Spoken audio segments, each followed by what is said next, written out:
ومن آياته أن خلق لكم من أنفسكم أزواجا لتسكنوا إليها وجعل بينكم مودة ورحمة আল্লাহ পাক রব্বুল আলামিন এই আয়াতের মধ্যে বলতেছেন তার নিদর্শন সমূহের মধ্য থেকে ওমিন আয়াতিহি তার নিদর্শন সমূহের মধ্য থেকে একটা নিদর্শন হলো এটাই যে আন খালাকা লাকুম মিন আনফুসিকুম আজওয়াজান লিতাসকুনু ইলাইহা যে তোমাদের মধ্য থেকে আল্লাহ পাক রব্বুল আলামিন তোমার জীবন সঙ্গিনীকে সৃষ্টি করছেন তোমার জন্য আল্লাহ পাক রব্বুল আলামিন তৈরি করে দিয়েছেন আন খালাকা লাকুম মিন আনফুসিকুম আজওয়াজান লিতাসকুনু ইলাইহা তোমাদের মধ্য থেকে সৃষ্টি করছে তোমার জীবন সঙ্গিনীকে কেন লিতাসকুনু ইলাইহা যাতে করে তোমরা একে অপরের সাথে বসবাস করে তোমরা শান্তি অনুভব করতে পারো শান্তি পাইতে পারো এই জন্য আল্লাহ পাক রব্বুল আলামিন এইভাবেই দুনিয়ার নিজামটাকে সৃষ্টি করলেন দুনিয়ার নিজামটাকে এরকমভাবে তৈরি করছেন বানিয়ে দিয়েছেন কেন ওয়াজআলা বাইনাকুম মাওয়াদ্দাতান ওয়া রাহমা তোমাদের মধ্য থেকে তোমাদের জীবন সঙ্গিনী অর্থাৎ তোমার স্ত্রীকে সৃষ্টি করা হয়েছে তোমরা যাতে করে একে অপরের সাথে শান্তিতে বসবাস করতে পারো আর এটা ওয়াজআলা বাইনাকুম মাওয়াদ্দাতান ওয়া রাহমা আর তোমাদের মাঝে যাতে করে ভালোবাসা মিল মোহাব্বত দয়া মায়া মমতা এটা যাতে করে তোমাদের মাঝে অটল থাকে তোমাদের মাঝে কি থাকে অটল থাকে আপনি দেখবেন একজন স্বামী আর স্ত্রী ওনারা যদি তাদের এই দাম্পত্য জীবন মানে অর্থাৎ দাম্পত্য জীবনের ভালোবাসার যে অবদানটা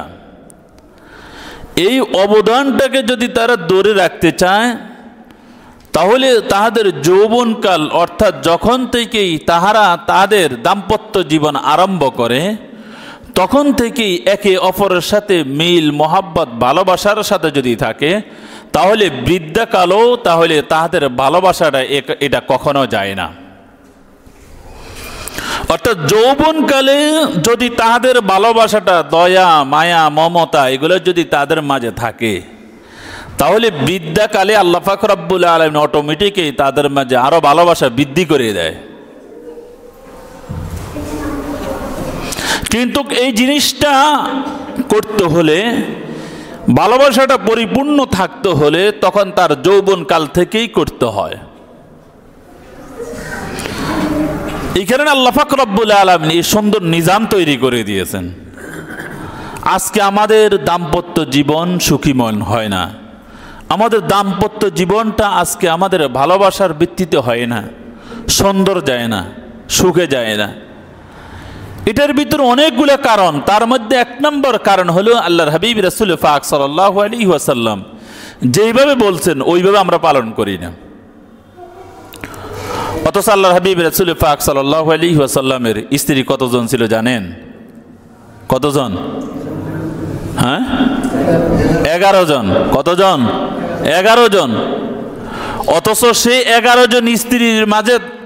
থাকা সত্ত্বেও আল্লাহর হাবিব রাসূল পাক সাল্লাল্লাহু আলাইহি ওয়াসাল্লাম বলতেছেন খায়রুকুম খায়রুকুম লিআহলিহি ওয়া আনা খায়রুকুম লিআহলি তোমাদের মধ্যে সর্বোত্তম ওই ব্যক্তি যে তার ফ্যামিলির কাছে তার স্ত্রীর নিকট তার পরিবারের নিকট যে উত্তম ওই ব্যক্তি তোমাদের মাঝে সবচেয়ে উত্তম খায়রুকুম খায়রুকুম লিআহলিহি তোমাদের মধ্যে সর্বোত্তম ওই ব্যক্তি যেই ব্যক্তি তার পরিবারের নিকট কি উত্তম একজন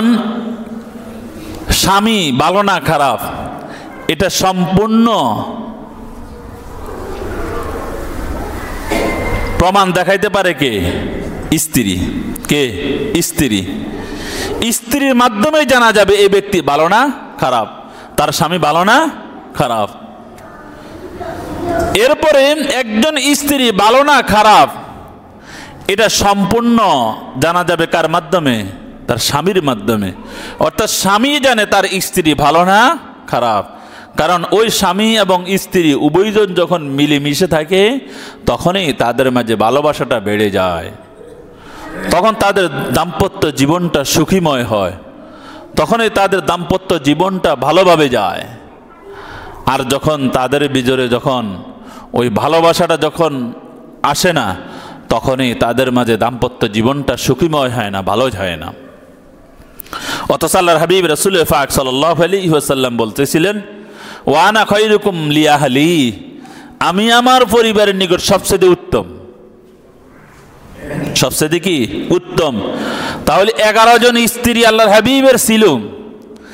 সেই 11 জন স্ত্রী থাকা সত্ত্বেও আল্লাহর হাবিব রাসূল পাক সাল্লাল্লাহু আলাইহি ওয়াসাল্লাম সরাসরি বলছেন